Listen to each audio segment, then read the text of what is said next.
Welcome to the SRS Podcast. I'm your host, Aaron J. Babyar, and I'm the Training Director of Support Raising Solutions. Whether you're a new ministry worker or a veteran looking to increase your competence and confidence, Support Raising Solutions seeks to bless you in your quest to be a spiritually healthy, vision-driven, fully funded Great Commission worker. My guest today is Callie Buchholtz.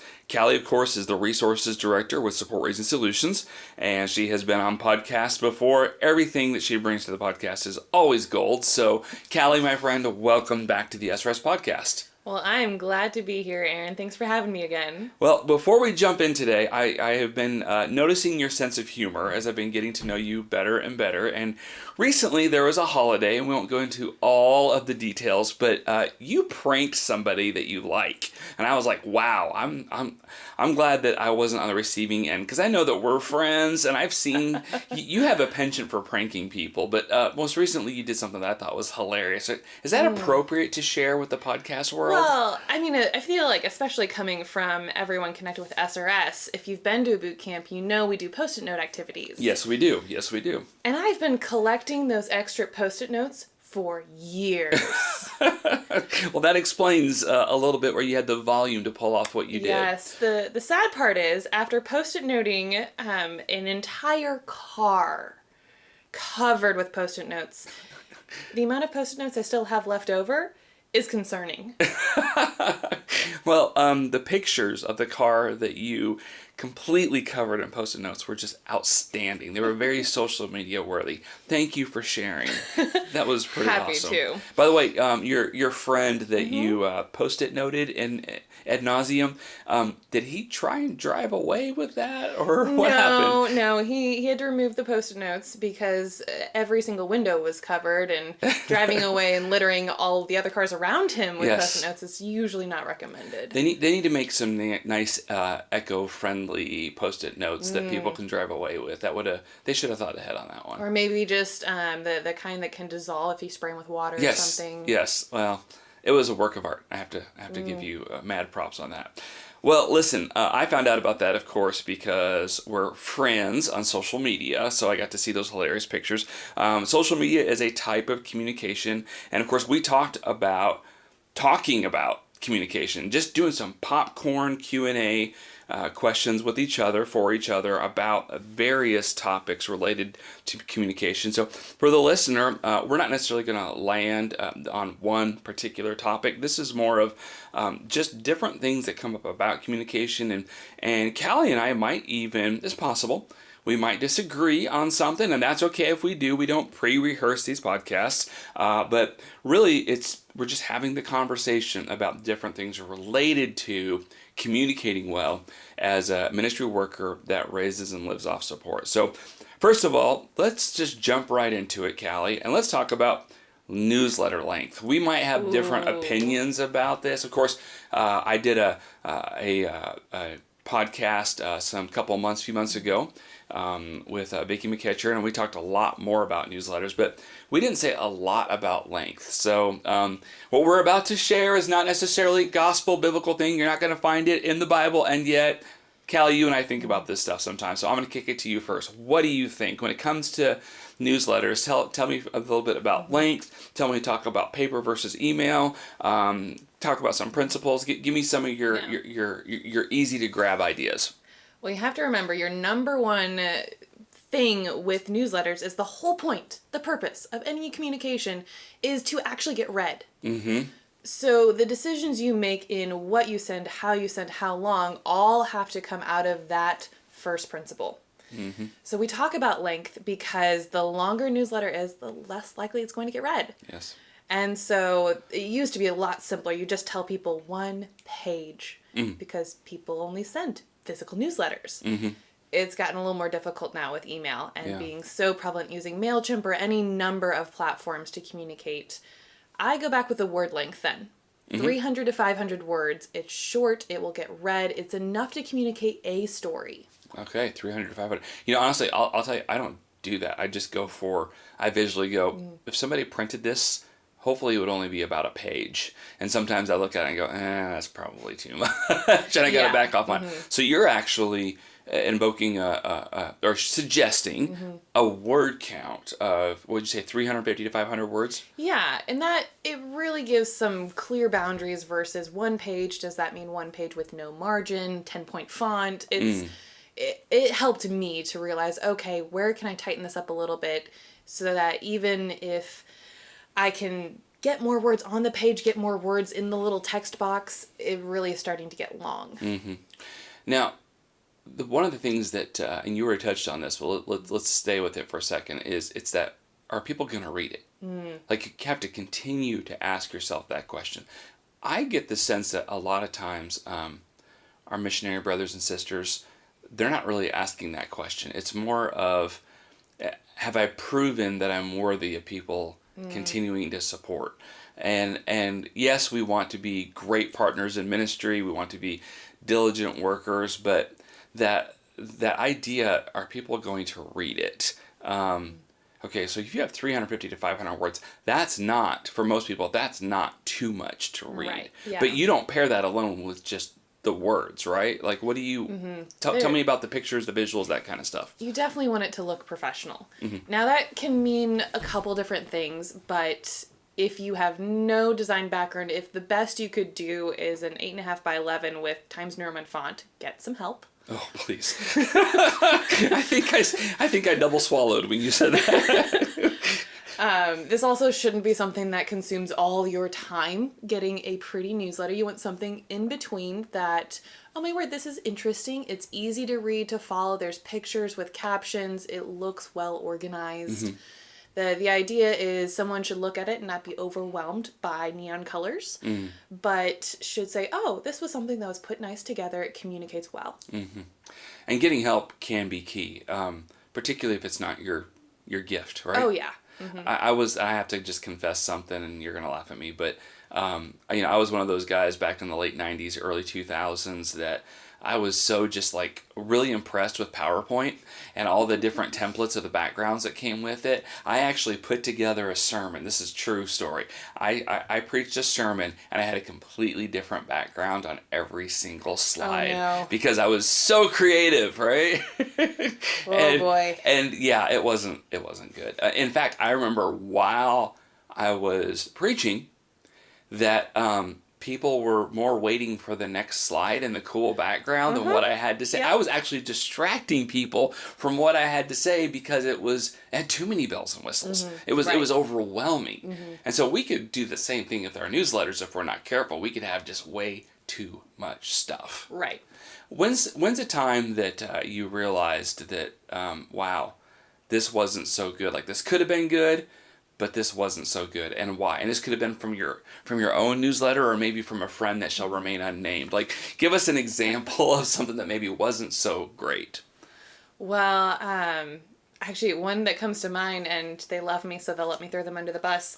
My parents' newsletter needed some help at one point. My parents were in ministry for about 20 years, and design is not their background. I'm an art major back in the day. Okay. So it is my background. Yeah, you think about this stuff. And just, you could see they were trying really hard to make it kind of hip and new at one point, adding some fun background shapes. No. Didn't work, huh? I was happy to help. All right, for somebody who's a little bit more like your parents and a little bit more like me, and they might have a story to tell about the ministry, but wow, they need help with graphics and backgrounds and design and things like that. You mentioned a bit on this, but go ahead and dig in a little bit more. Where should they start? Where do they get help outside of calling a friend who's good at it, which might actually be the best step? But if that's not somebody's situation and they need to do some work, they need to figure out a way to bring some of that together. You mentioned MailChimp. Tell us a little bit more about that, as well as some other tools they might be able to use. Yeah, so MailChimp is what I see most commonly used right now with most people's newsletters, and that really does the design work for you. It's an email platform that basically just has very simple blocks for design of insert a picture with a caption, insert text, and they keep it pretty simple, and so it's easy to use, but it also looks decent as well. By the way, you say easy to use. That's true for you.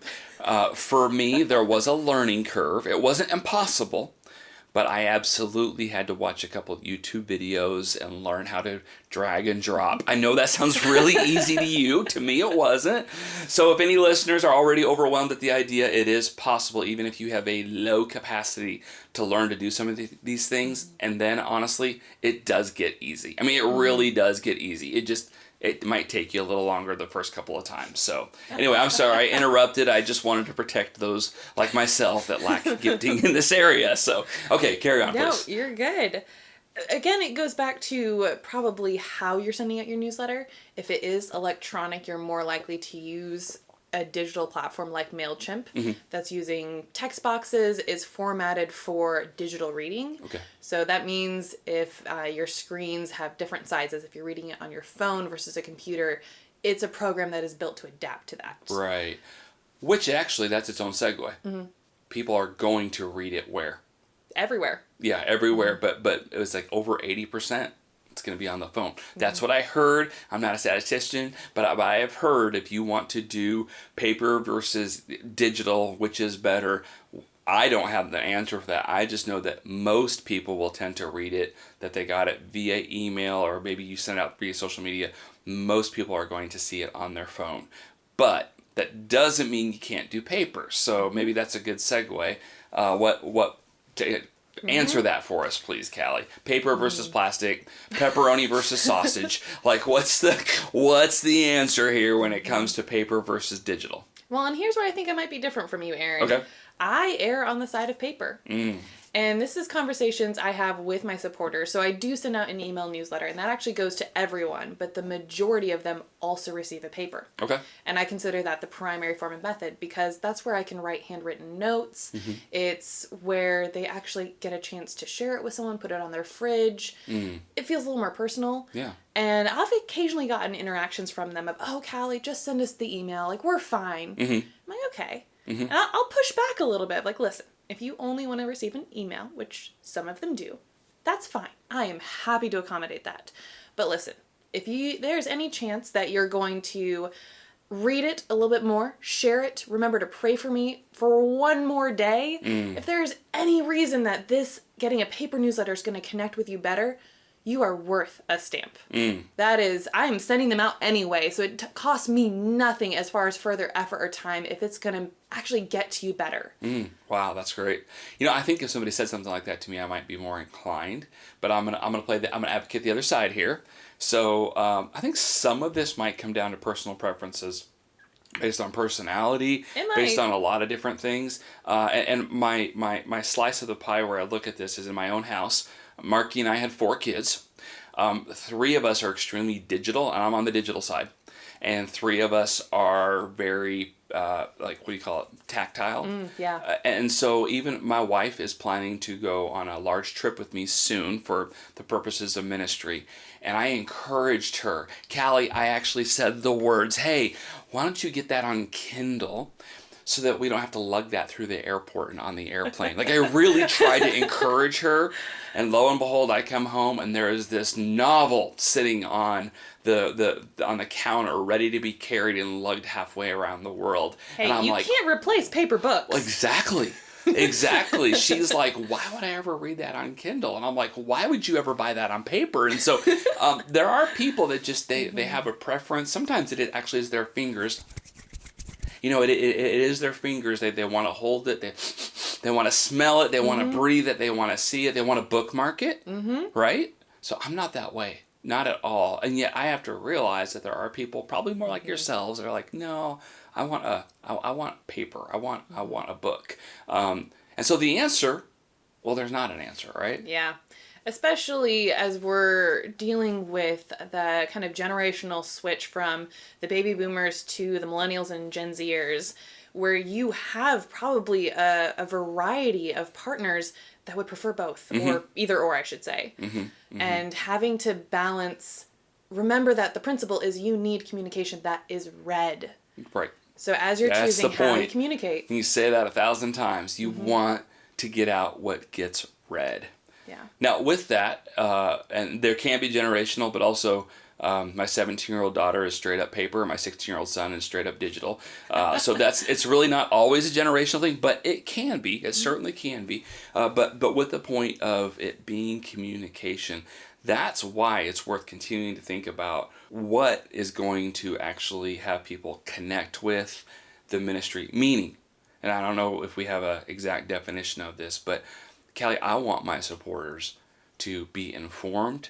I want them to pray, and I want them to give thanks for what God is doing through the ministry that they're partnering with. Right. And just last week I was training a boot camp, and a couple came up to me afterwards and said, we've been funded for a long time, but we've learned a lot of stuff here. And one of them was this whole concept of why we're communicating, and we're terrible at that. They said, we only have been sending out newsletters because it's required, and we've never even stopped to put in how people need to pray. Oh. And we're convicted of that. Like, we have got to change our communication. And so I was so glad they came to the boot camp. But let me say this really quickly, and I try and stick this in most of our podcasts. If you have just read a book or you've just been coached, but you've never been trained, really want to encourage you to get some great training. We think that SRS boot camps they're world class. We think there's some of the best training you could possibly get in support raising. It's different from just reading a book. It's different from being coached. But if you've never been trained, please get some great training, even if it's not SRS, because some of these concepts, now we're talking about this a little bit here on the podcast, but that's different. We're doing a 15, 20-minute conversation. That's very different from digging deep for a couple of days and really getting trained in the ways of being spiritually healthy, vision-driven, and fully funded. You might have heard us mention or refer to SRS Foundations, which is essentially the online preparation for SRS boot camps. It's a tool for leaders within organizations to use in a couple of different ways. For new staff training, as the online training component, which is combined with your own organizational live in-house training, or it can be used as a refresher training for your veteran staff. In order to have access to SRS Foundations, you do need to be an SRS Network member. Anyway, let's go ahead and switch topics. We're still here on communication. Let's talk about some other formats that come up, and we might speed up a little bit with these, but let's talk about blogs. I get this question now and again, Callie. Do I need a blog? And I'm not really a blogger, so I kind of have, I don't know how to really answer that. So let me just pass and kick this to you. Sure. People say, hey, should I be blogging? What do you say? Well, I'll share a little bit of my experience. I first started ministry going overseas, and I think more than anything, I see blogs happening when people are going to a new country. There's a lot to share. They're excited. There's a lot of pictures. They want to go beyond just that one newsletter of impact. Mm-hmm. And so I started a blog because that's what we did. Yeah, that was a bad idea. Oh, really? And I would go back to, how do you personally communicate well? Okay. You definitely need to communicate in a variety of ways, because the whole point of communication is to be read, is to communicate and connect with your partners. Mm-hmm. But I am not a blogger. It put on so much more extra strain, extra stress on my to-do list to produce this blog. It was not my natural form of communication. Okay. It also wasn't what people expected me to communicate, so it wasn't really read. And it was just this rolling downhill, terrible idea. So do consider ways you can communicate, be creative, but don't think just because someone else is doing it, it's a good idea for you. So here's where I will agree with you, and also put a word of affirmation / confirmation / warning so I have a friend who, she is an incredible, gifted writer. And anytime she writes something, I want to read it.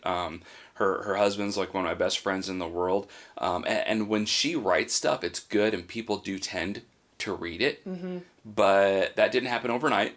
Right. And I'd still say there's probably a lot of stuff that she puts out that people don't. And so, but she might be the type of person that, communication-wise, like, she has an audience, so to speak. Mm-hmm. Like, if she posts something on her blog, people will read it. Right. But that would be the exception to the norm. Most of us don't really have like a good followership as far as what we write. Like, we're not well-known authors, right?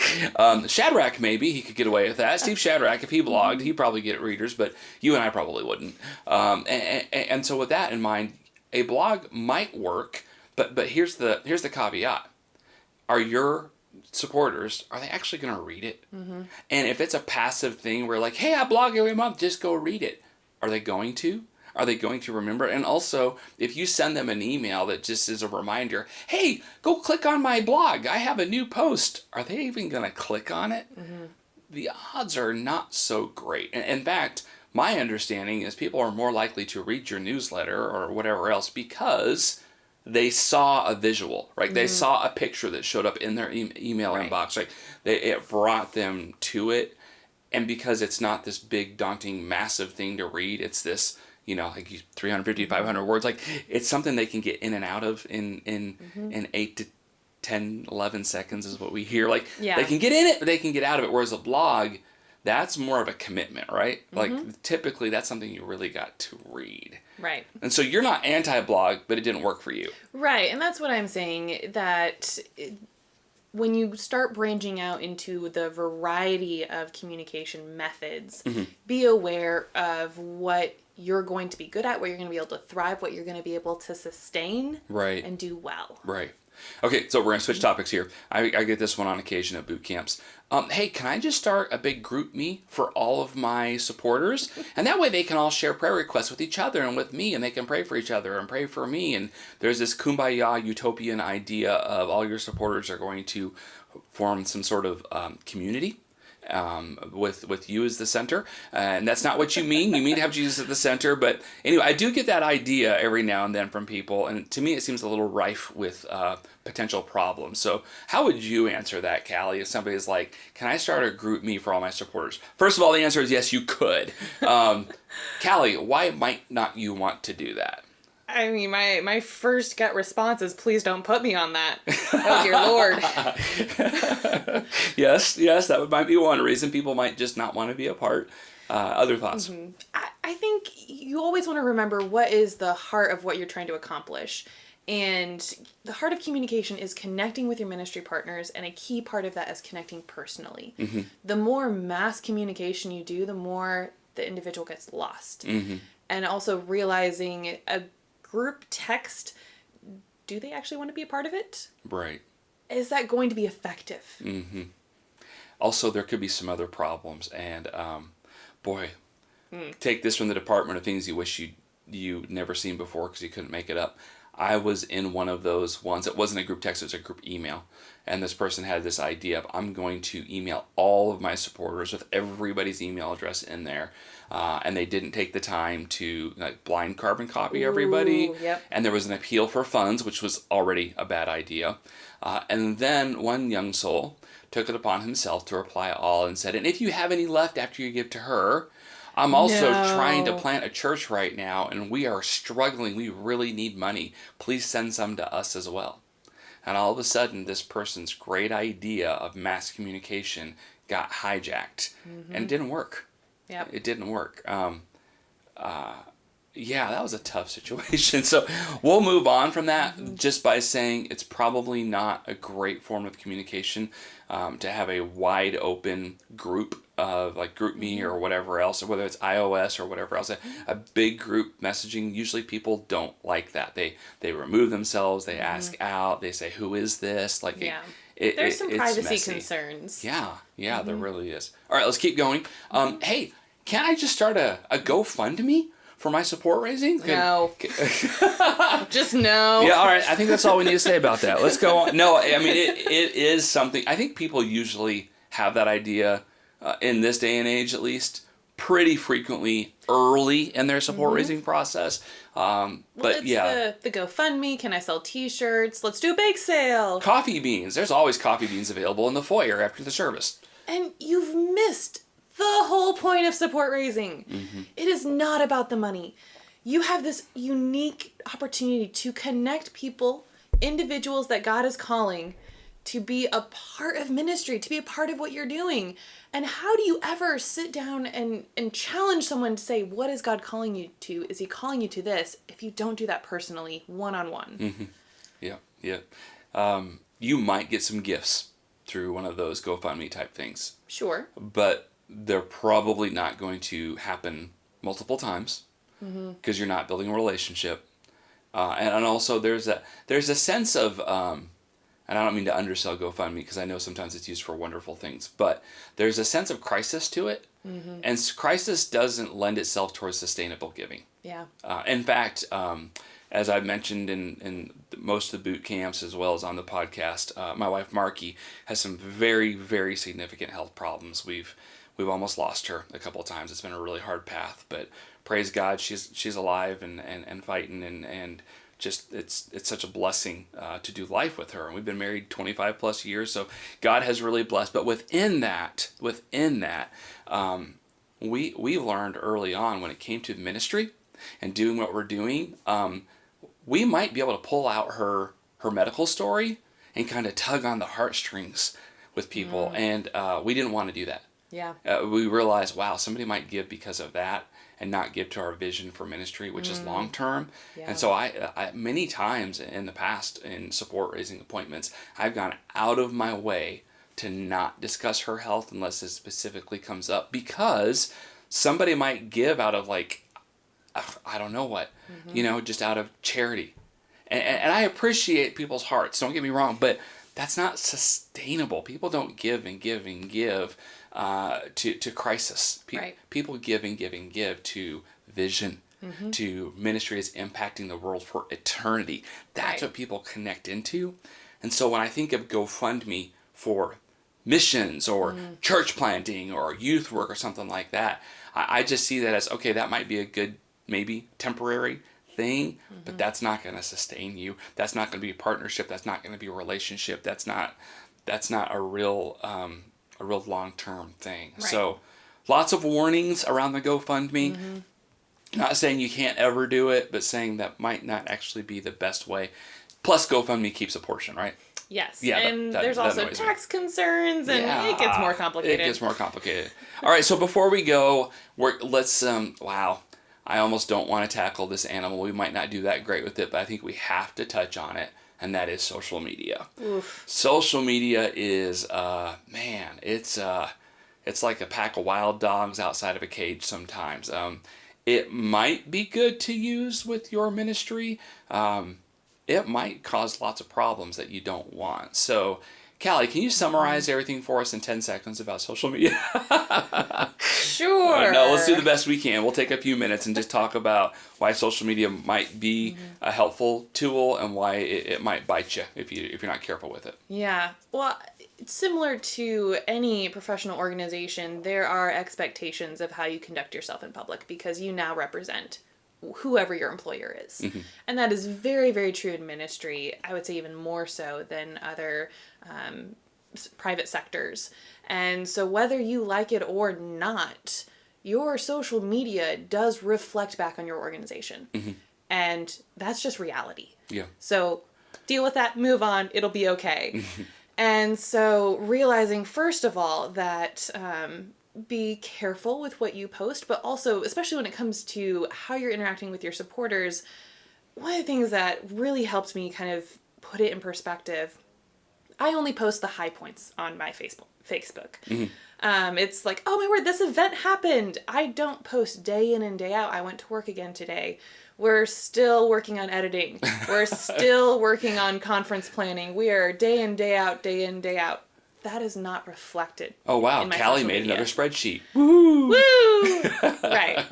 Hey, I love that you make spreadsheets because I can't do it. So I am thankful for it, but I imagine your supporters would get really burned out reading about your spreadsheets. Right. But then you need to realize that if people only look on your social media, what are they going to walk away with? Are they going to walk away with, oh, wow, they're in ministry? Are they going to walk away with, you only seem to be going on vacation? And that's where you really need to temper what you're posting, realizing if that's the only thing people see, what are they walking away with? Yeah. And I'm going to double down on this regarding politics, particularly in a presidential election year in the U.S. Wow.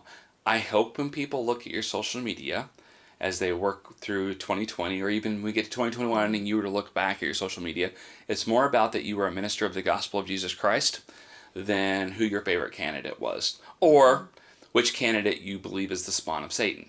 Because what you post is going to reflect on you and your ministry. And I have to be honest, Callie, and I think I mentioned this in another podcast, I have unfollowed people that I like personally, but politically I disagree with them, and they're posting all the time, and it's like in my feed, and I'm just like, yeah, no, I just, every time I see your name, I duck and cover, because, and these are people that I would be happy to have a conversation with, and even talk about politics with. That'd be fine. Right. I'll do that face to face. But on social media, man, you can really misrepresent or come off really snarky or mean, or it's just there's so many landmines in the field of politics. So we're not saying don't vote. Right. We're not saying don't be well informed. We're not saying any of that, but we're saying, hey, if you are someone who is a minister of the gospel of Jesus Christ, be really careful about what you put on social media, because it might reflect poorly on the work that you want to do. And at the end of the year, do you want people to go, wow, she loves Jesus and is serving him well? Or is it going to be like, wow, she really loves or hates our president or whatever? Like, that's just, so please, people, be careful. Now, one thing, let's get off the politics thing. What about newsletters? Because if you send out, let's use MailChimp, if you send out your newsletters through social media also, that can do something on the backside with some of your numbers, right? Yeah. Do you mean like tracking wise? Yeah, tracking wise and open rates and all that kind of stuff. Explain that for people, why they may or may not want to put a delay on sending things out on social media with newsletters. Sure. So if you're using something like MailChimp, it'll track who has opened your newsletter, who has clicked on the links. But if you're also posting your newsletter anywhere else, it's no longer through MailChimp tracking. So you might actually have higher readership, but you don't know that. So then suddenly your metrics aren't correct. Right. I think it was Micah May, who teaches a lot of the boot camps with me, that I think he said what he does is he'll send out via newsletter. He might even occasionally do paper like you. But I think he will put stuff out on social media, but he always waits, I want to say 2 weeks. I might be giving Micah too much credit here. I'm not sure if it was him or not. But in any event, Micah's worth lots of credit, so I love him to death. But anyway, the point is, just be aware if you're going to use social media for communicating some of those broader things with newsletter that you want to be careful with that. And we actually talk more about social media in the SRS boot camps, and so we won't take too much extra time here with this. But obviously, it is something that could get you in trouble if you don't think about how your ministry intersects with social media. So be careful out there, folks. Please be careful. We want you to stay in ministry for the gospel of Jesus Christ, not have everybody stop supporting you because you voted the wrong direction, in their opinion. So anyway. Well, Callie, this has been fun. A little popcorn communication questions and answers. I'm going to give you the final words here as far as words of warning and advice as people are thinking about their communication in ministry. I would just go always back to the same fundamental principle. The heart and reason you communicate is so that it actually gets received. So that it's read, so that your partners get connected with ministry. Awesome. Hey, thanks, Callie. I appreciate you being on the SRS podcast. Thanks for having me, Aaron.